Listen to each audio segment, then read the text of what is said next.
अस्सलाम वालेकुम। मैं आपको अखरोट के बारे में बता रहा हूँ। अखरोट आंतड़ियों को मुलायम करके कब्ज़ दूर करता है।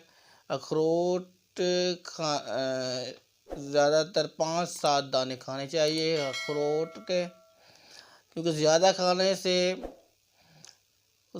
खाने से मुंह में छाले पड़ जाएंगे और हल्क में खराश होना शुरू हो जाएगी, जो सही नहीं है। इसलिए 5-7 दाने अखरोट के खाने चाहिए, ज़्यादा नहीं खाना चाहिए। अखरोट आपके लिए दिमाग के लिए भी बहुत मुफीद है।